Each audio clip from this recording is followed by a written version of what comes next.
texto fala exatamente sobre a ceia. De vez em quando é bom nós retornarmos ao texto que é assim, a explicação doutrinária a respeito da ceia do Senhor, né? Como devemos participar da ceia e o que ela representa de fato. 1 Coríntios capítulo 11, do 23 ao 28. Eu vou ler, os irmãos me acompanhem. Versículo 23 diz assim: porque eu recebi do Senhor o que também vos entreguei, que o Senhor Jesus, na noite em que foi traído, pegou um pão, e tendo dado graças, o partiu e disse: isto é o meu corpo que é dado por vocês, façam isto em memória de mim. Do mesmo modo, depois da ceia, pegou também o cálice, dizendo: este cálice é a nova aliança no meu sangue, façam isto todas as vezes que o beberem em memória de mim. Porque todas as vezes que comerem este pão e beberem o cálice, vocês anunciam a morte do Senhor até que ele venha. Por isso, aquele que comer o pão ou beber o cálice do Senhor indignamente, será réu do corpo e do sangue do Senhor. Que cada um examine a si mesmo, e assim coma do pão e beba do cálice.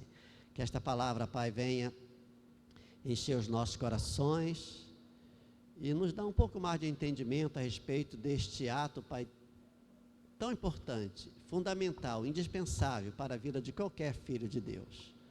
Em nome de Jesus. Amém. A ceia do Senhor, irmãos, eu tenho visto que, infelizmente, nos últimos tempos, tem perdido um pouco do seu valor para muita gente, né? Houve uma época em que, e quando eu falo houve uma época, né? É porque eu acompanho um pouquinho a história da igreja, não só da minha igreja, né? Que eu sempre fui da Nova Vida, mas das outras igrejas. A minha avó era da Assembleia, então eu tenho um pouquinho de conhecimento da Assembleia. Eu tenho parentes que são da Assembleia de Deus. A primeira igreja que eu visitei como criança, a EBF, foi a igreja presbiteriana, né? Que a minha vizinha, Dona Zilá, que inclusive está doentinha, né? Está enferma. Ela levou a gente quando nós fomos morar, né, num bairro lá em Campo Grande. E depois minha mãe foi para a Igreja Batista, onde ali ela realmente aceitou Jesus e foi batizada e trabalhou com a sociedade feminina. Eu ia para a Igreja Batista, eu era adolescente, eu ia para a EBF da Igreja Batista, então eu conheci um pouquinho das músicas, né? Da harpa cristã, do cantor cristão, dos salmos e hinos. Então eu tenho um pouquinho de conhecimento a respeito da igreja e de como o comportamento do povo de Deus vem mudando, né? Vem mudando, né? Agora a pergunta é, vem mudando para melhor ou para pior? Você já viu aquela expressão assim? Não, antigamente o crente era crente mesmo. Quem já ouviu isso, irmãos? Né? Eu não gosto muito de fazer esse julgamento, não, mas muitas coisas que algum tempo atrás nós cristãos valorizávamos, irmãos, hoje não estamos valorizando muito. Eu vou falar sobre a ceia, mas tem uma outra coisa. Por exemplo, o domingo, né? O domingo, irmãos, para os crentes raiz, desculpe essa expressão chula, era o dia que a gente não marcava compromisso nenhum. Quem lembra dessa época aqui, irmãos? A gente não marcava compromisso nenhum. Naquelas famílias muito mais, eu não vou usar a expressão fanática não, aquelas famílias muito mais, qual o nome que eu podia botar no lugar? Muito mais fervorosas. Obrigado. Alguém falou fervorosa aí? Aquelas famílias mais fervorosas, irmãos, domingo não assistia nem televisão. Isso quando tinha televisão. Novela nem pensar. Nem pensar. Mas a gente sabe que as coisas mudam e com o tempo a gente percebe que muita coisa que era tida como pecado antigamente, na verdade fazia mais parte dos costumes, da tradição, de repente da doutrina, né, de determinada igreja, não da doutrina bíblica em si. Mas o domingo, irmãos, né? E quando alguém tinha que trabalhar no domingo, né, que era membro da igreja, estou falando de membro da igreja, comunicava ao pastor, né, o pastor ficava ciente. Aí era aceitável uma pessoa trabalhar no domingo se ela fosse da área da saúde, por exemplo, se ela trabalhasse como policial ou militar, de modo geral, ou se tivesse que viajar a trabalho. Dificilmente, né, porque de um modo geral os comércios não abriam aos domingos, muito tempo, né? As coisas mudaram, irmãos.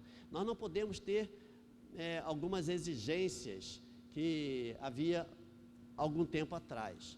Só que também, irmãos, muito do que é valioso, muitos princípios importantes acabam também sendo deixados de lado.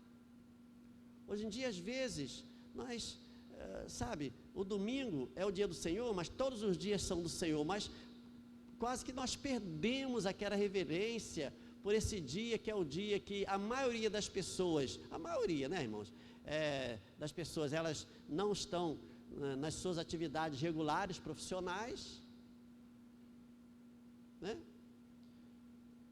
A maioria das pessoas, e, portanto, pode se dedicar a um dia de estar na casa do Senhor, de estar também com a sua família e tudo. Mas vemos que muita coisa mudou. E uma outra coisa também que a gente tem notado que tem se esvaziado um pouquinho é a reverência, é o valor que o crente tem dado ou não tem dado tanto como dava antigamente à ceia do Senhor. Na semana da ceia era jejum, era consagração, a pessoa se consagrava mais. Eu sempre tive assim uma ideia um pouco indiferente, porque eu acho que a pessoa tem que se consagrar sempre, não é só quando vai participar da ceia, amém, irmãos?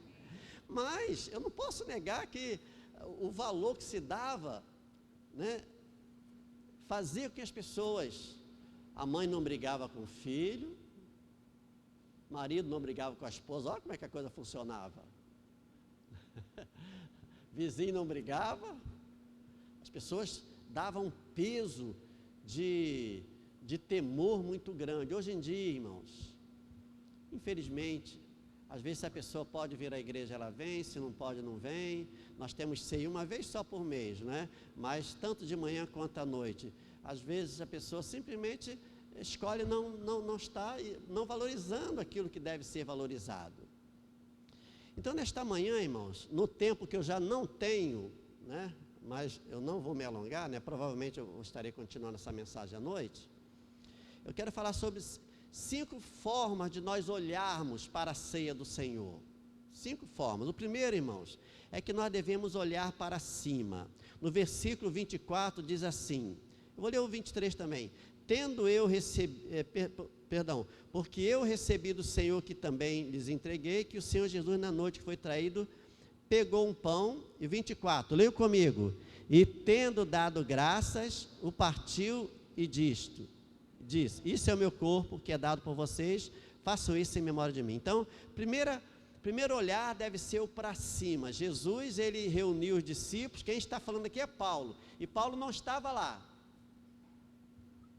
Paulo foi quem vamos dizer assim, colocou a doutrina da ceia de forma didática, de forma doutrinária mesmo, né? Não foi Pedro, nem foi João. João era aquele discípulo amado que ele sentava perto de Jesus e reclinava a cabeça no ombro de Jesus. Não, nem Tomé, nem Tiago, mas foi exatamente Paulo que não estava lá, junto com ali aos 13, Jesus e mais 12, mas ele recebeu por revelação, porque ele fala aqui, porque eu recebi do Senhor que também entreguei. Então ele começa a falar o que é a ceia, e ele começa dizendo que a primeira coisa que Jesus fez antes de dar os elementos da ceia,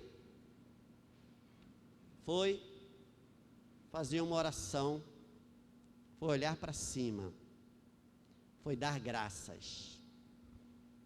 Olhar para cima é dar graças, irmãos. Às vezes nós olhamos para cima para pedir, que devemos pedir também. A Bíblia fala que devemos pedir, buscar e bater. Devemos orar. Tem vários textos da Bíblia que falam sobre oração, orar e vigiar. Jesus fala a parábola do juiz Inico, né, que ele, de tanto ser importunado, acabou atendendo lá aquela senhora, aquela viúva, na sua causa. Então, enfim, a oração é necessária para pedir, com certeza, né, para apresentarmos a Deus nossas necessidades, mas quando nós estamos diante da mesa, o primeiro olhar deve ser em forma de gratidão a Deus. Amém, irmãos?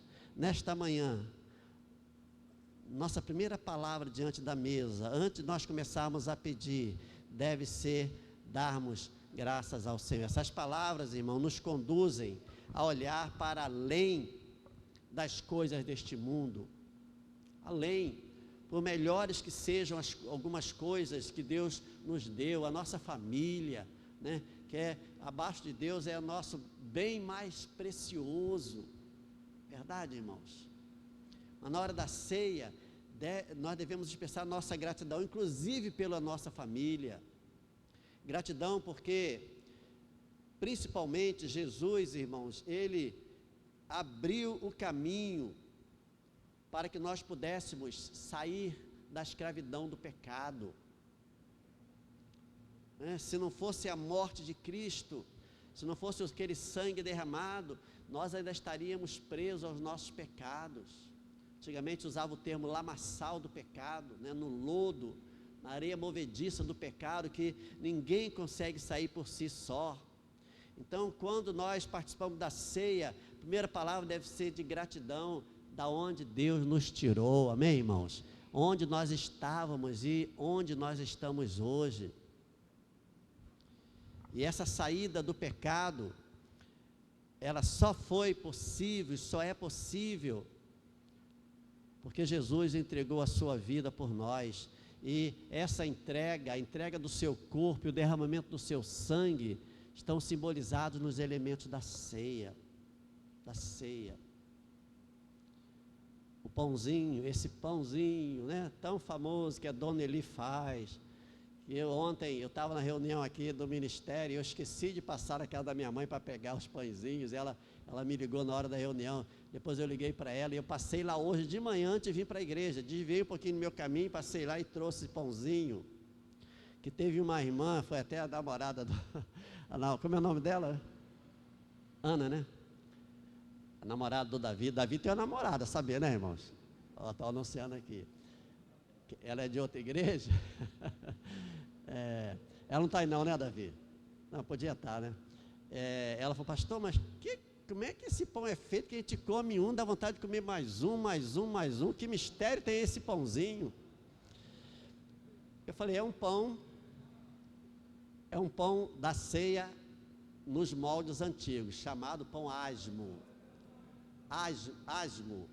um pão sem fermento, né? Seguindo a tradição lá do Egito, claro, só o fato de ser sem fermento, mas é um pão com azeite, com trigo, e tem que ser uma marca de trigo, irmãos. Minha mãe está assistindo, ela vai achar engraçado isso. Tem que ser a marca de trigo. Quando eu vou comprar para ela e não tem aquela marca, ela até faz, mas não é o que ela quer, não. E o azeite tem que ser a marca de azeite também. E tem que ser ela fazendo, irmãos. Ela fica o dia todo fazendo, consagrando em oração. Então, esse pãozinho que você está comendo aí, né, foi feito com muito carinho, muito amor pela Dona Eli. Eu sempre falo que eu quero que ela ainda faça uns 30 anos, ela já está com 82, espero mais uns 30 anos ela fazendo o pãozinho da ceia. Amém? Quem pode dizer amém? Né? Feito com carinho, feito em oração. Algumas pessoas, né, tentaram aprender, não conseguiram, desistiram. E quando alguém faz e não fica bom, ela não acha bom. Enfim, irmãos. Só que o valor desse pão, embora seja feito com muito carinho, né, pela minha mãe e tudo, é o que ele representa. É o que ele representa. A maioria das igrejas já não usa esse tipo de pão.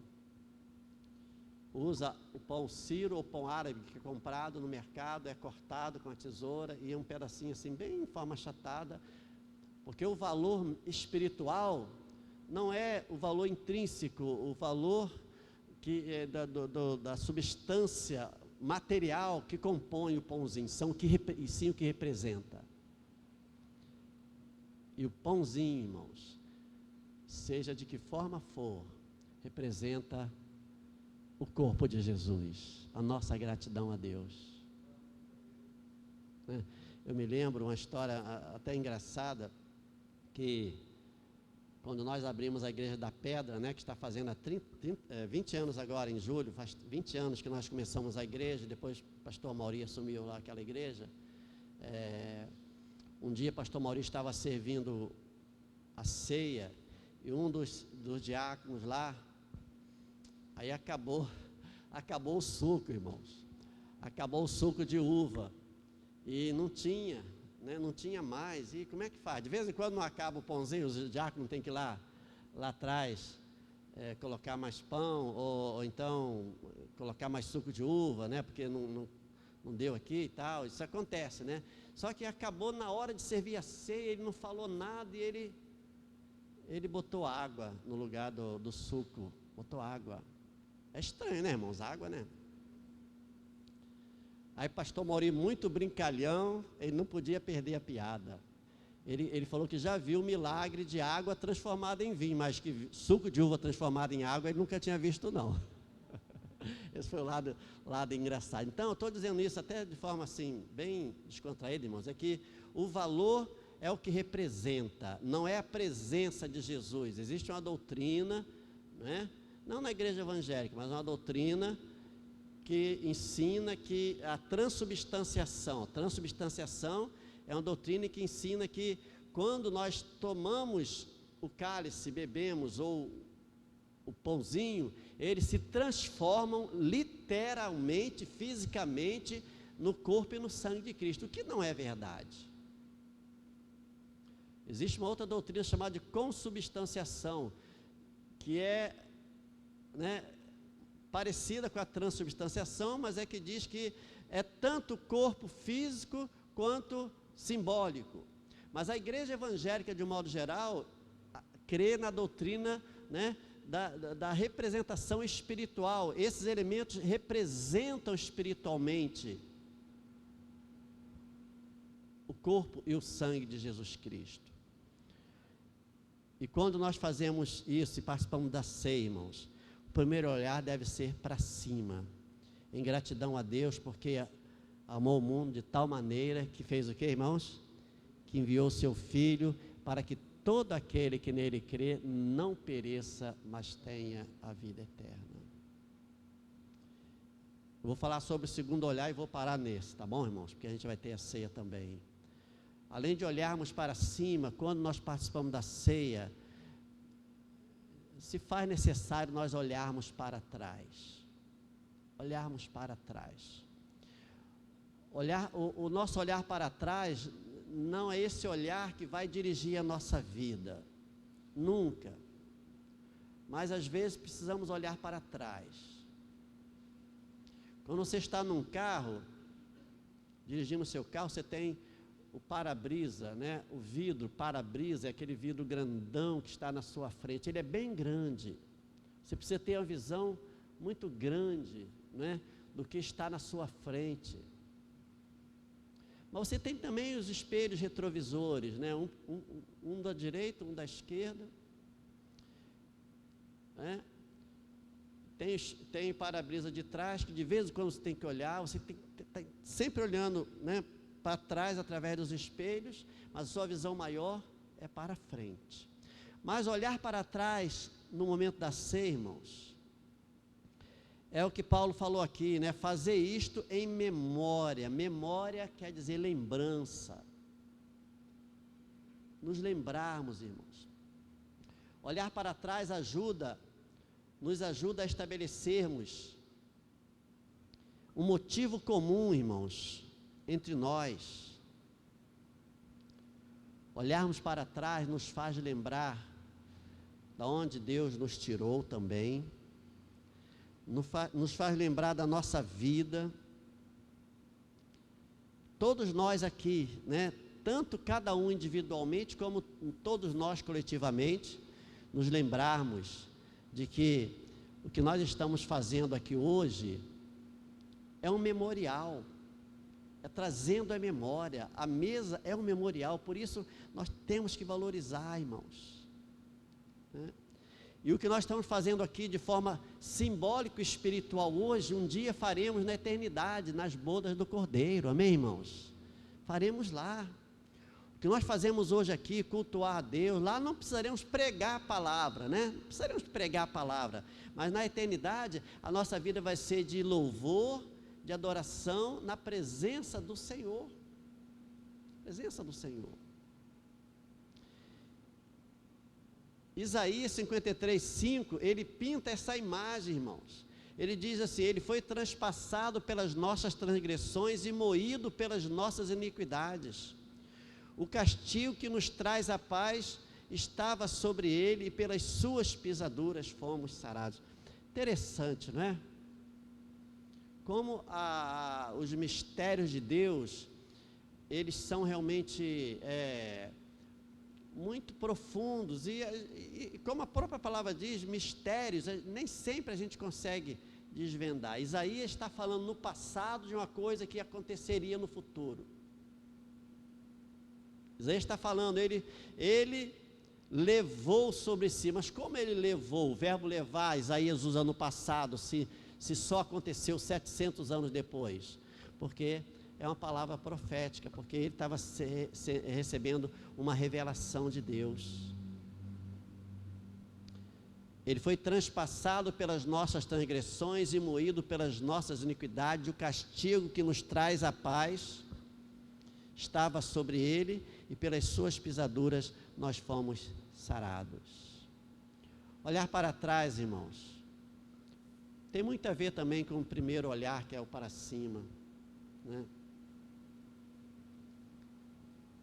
Nesta manhã, eu vou parar por aqui, tá bom? Mas eu sei que a pregação mesmo está sendo curta, mas eu tive que gastar um pouquinho mais de tempo falando sobre Sepetiba, e a gente vai gastar mais aí agora uns 15 minutos para participar da mesa do Senhor, mas que nós não nos esqueçamos. À noite eu vou falar sobre olhar ao redor, né?